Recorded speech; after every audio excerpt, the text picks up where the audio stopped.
ઓમ શ્રી પરમાત્મને નમઃ. શ્રીમદ્ ભગવદ્ ગીતા અધ્યાય 14 ગુણત્રય વિભાગ યોગ. આજે આપણે શ્લોક ક્રમાંક 9 વિશે જાણીએ.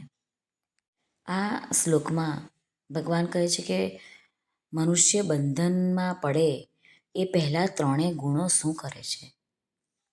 તો ચાલો આપણે શ્લોકના માધ્યમથી જોઈએ ભગવાન શું કહે છે.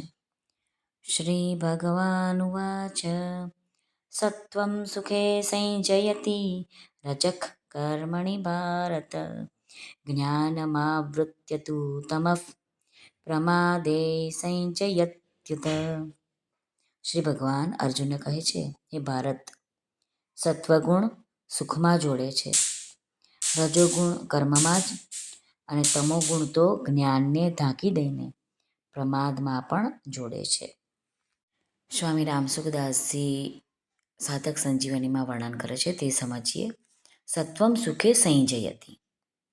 સત્વગુણ સાધકને સુખમાં જોડીને પોતાનો વિજય કરે છે, સાધકને પોતાના વશમાં કરે છે. એનો અર્થ એ જ છે કે જ્યારે સાત્વિક સુખ આવે છે ત્યારે સાધકની એ સુખમાં આસક્તિ થઈ જાય, અને સુખમાં આસક્તિ થવાથી તે સુખ સાધકને બાંધી દે છે, સાધકના માર્ગમાં આગળ જવા નથી દેતો, જેથી સાધક સત્વગુણથી પર નથી થઈ શકતો, એટલે કે ગુણાતીત નથી થઈ શકતો. રજક કર્મણિ ભારત. રજોગુણ મનુષ્યને કર્મમાં લગાડીને પોતાનો વિજય કરે છે. મનુષ્યને ક્રિયા કરવાનું સારું લાગે છે, પ્રિય લાગે છે.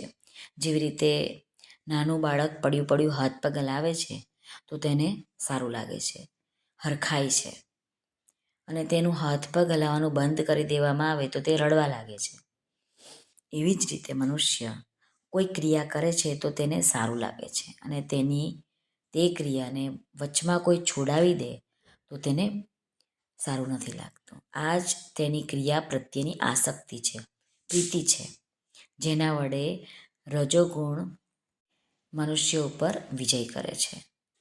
કર્મના ફળમાં તારો અધિકાર નથી. આવા ભગવાનના વચનોથી ફળમાં આસક્તિ રાખવાની નથી તે તરફ તો સાધકનું ધ્યાન જાય છે, પરંતુ કર્મોમાં આસક્તિ ન રાખવા સાધકનો ખ્યાલ નથી જતો. તારો કર્મ કરવામાં જ અધિકાર છે, કર્મ ન કરવામાં તારી આસક્તિ ન થાઓ. જે યોગારૂઢ થવાને ઈચ્છે છે તેને માટે નિષ્કામ ભાવથી કર્મ કરવું એ સાધન છે.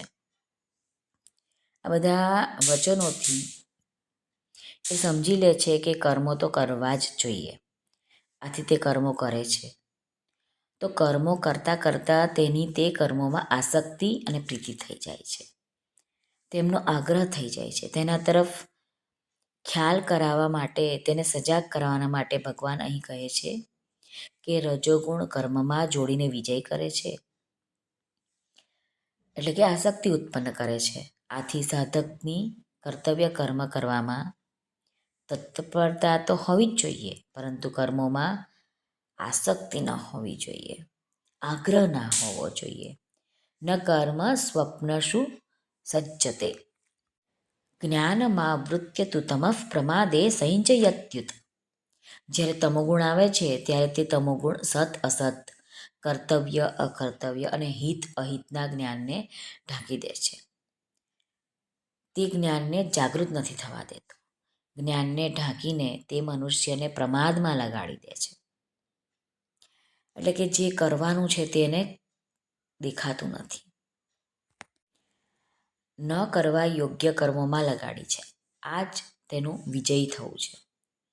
સત્વગુણ જ્ઞાન અને પ્રકાશ આ બે વૃત્તિઓ ઉત્પન્ન કરે છે, એટલા માટે જ્ઞાનને ઢાંકીને મનુષ્યને પ્રમાદી બનાવે, એટલે કે તમોગુણ વધ્યો કહેવાય છે. પ્રકાશ અને ઇન્દ્રિયો અને અંતઃકરણની નિર્મળતાને ઢાંકીને મનુષ્યને આળસ તેમજ નિંદ્રામાં ધકેલી દે છે, જેથી જ્ઞાનની વાતો કહેવા, સાંભળવા અને વાંચવા છતાં પણ સમજમાં આવતી નથી. આપણે બધા કહીએ છીએ કે હું સુખી છું, તો આ સુખનો સંગ છે. હું સારા કર્મ કરવાવાળો છું, તો હું કર્મ બંધનમાં છું, મારા કર્મ ખૂબ સરસ છે. આ કર્મનો સંગ છે. સંગ કરવાથી એટલે કે પોતાનો સંબંધ જોડવાથી જ મનુષ્ય બંધાય છે. શ્રી કૃષ્ણ અર્પણમસ્તુ. સર્વને ભાવથી જય શ્રી કૃષ્ણ. રાધે રાધે.